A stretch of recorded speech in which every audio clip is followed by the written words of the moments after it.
Nathan, I want to ask you this before we dive into parts of your book, which is most recently, 153 nations, right, aligned with the UN, have called for and signed on for a resolution, which we know is largely, political. It really has no impact, to call for a ceasefire. The United States said no, right? Has voted against it again. They offered up a statement that has been shared on social media that I read, and I will tell you, I don't agree with anything that was said in it. I don't agree with the fact that a ceasefire to provide humanitarian aid to get more hostages released would somehow strengthen Hamas. I don't agree in the fact that if you know a terrorist organization is using human beings as human shields, that you blow right past those human shields. I don't agree, because I center humanity and compassion in how I think and what I say.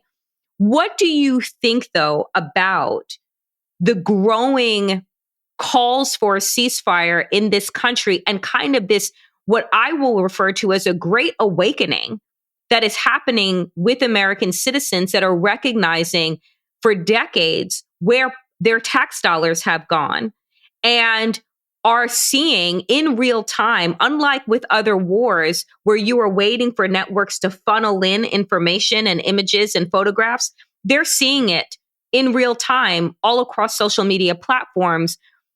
What do you think about the United States' continual stance versus what the people of this country and their growing calls for a ceasefire will result in? So I think it's a good question. The Biden administration clearly feels that there is some kind of political price to pay for their support of Israeli bombardment of Gaza with U.S. weapons, when a significant portion of the U.S. public would like to see a ceasefire. And you have large numbers of Arab Americans in states like Michigan who are saying today that they will not vote for Biden. They may not vote for Trump, they may not vote, but that they won't vote for Biden.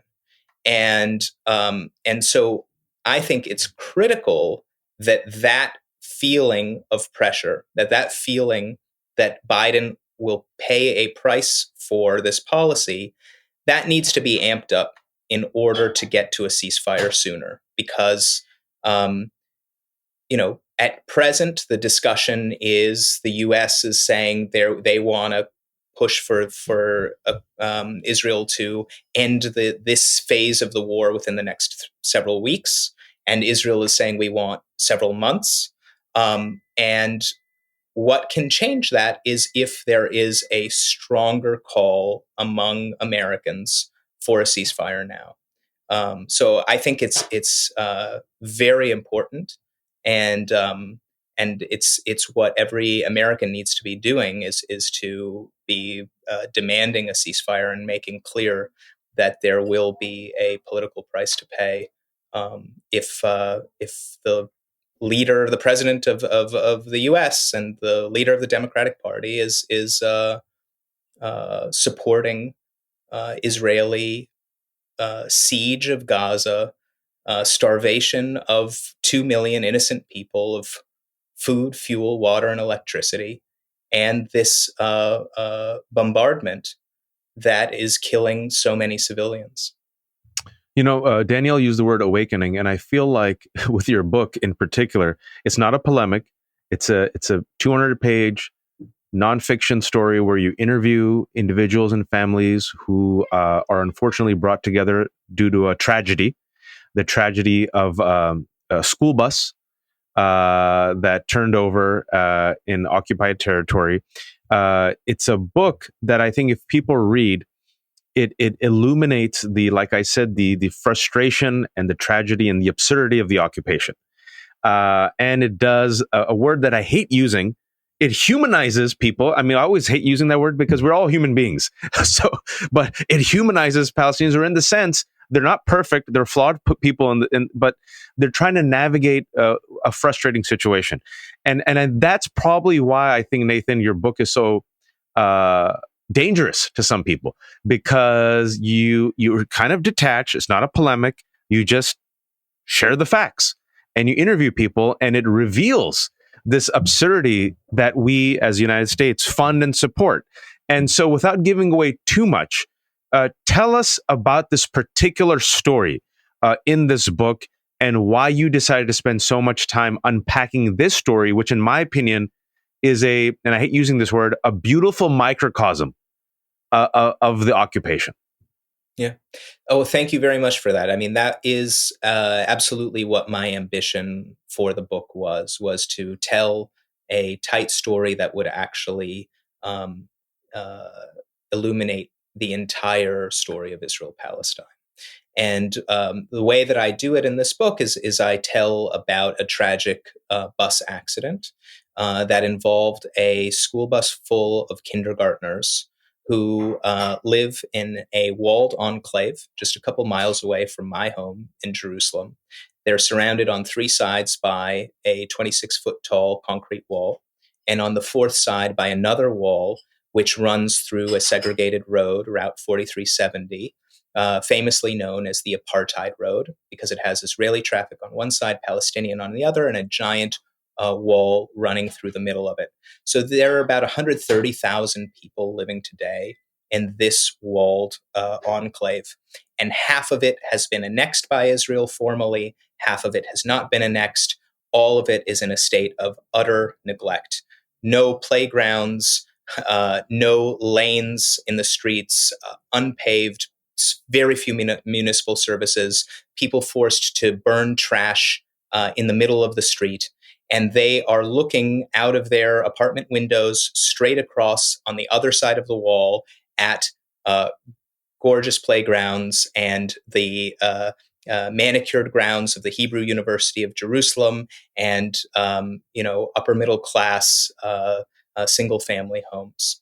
And I tell the story of a group of kindergartners who took a trip to a play area because there were none in this enclave, and because they were not permitted to go to the play areas on the other side of the wall that were very close by.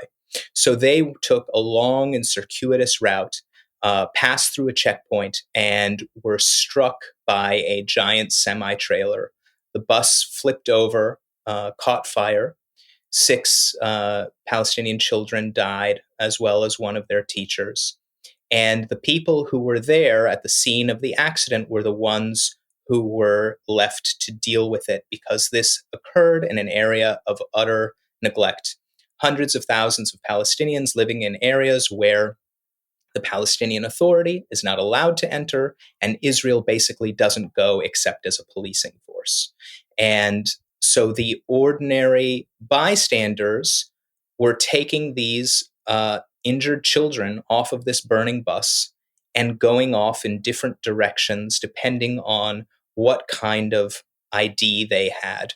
If they had a blue Jerusalem ID that permitted them to enter Jerusalem, they would take a kindergartner in the backseat of their car and drive off to the superior Jerusalem hospitals. If they had a green West Bank ID that didn't allow them to enter Jerusalem, they'd go in the opposite direction toward Ramallah.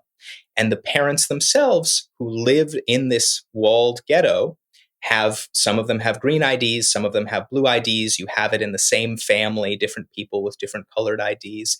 They show up at the scene of this crash, and when they've gotten there, there's a big crowd, and all of the kids have already been evacuated. They've been evacuated by the ordinary bystanders. It was more than a half an hour before the first Israeli fire truck showed up. And the parents themselves, including the title character of the book, Abed Salama, he's hearing rumors about where these kids are. He says, "Where are the kids?" And they say, some of them are at this Jerusalem hospital, some of them are at this other Jerusalem hospital, some of them are at the Israeli military base a minute up the road, some of them are at the Ramallah hospital.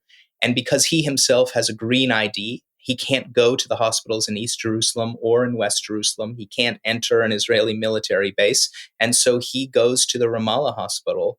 And from there, he searches for his kid and he calls on relatives who do have a blue ID, who are able to go to Jerusalem hospitals. They go and search for his child at the hospitals in Jerusalem. And we follow his journey over more than a day to find out just where his child is and what happened to his child. And through his story, the story of some of the bystanders who heroically rescued kids from this burning bus, the story of the founder of the settlement next to where this accident took place, the story of some of the paramedics who came to the scene, and the social workers, and also the architect of the wall, which is its own kind of character in this book, which shapes so much of the outcome on that day. Through all of those stories, we really learn the whole story of Israel-Palestine.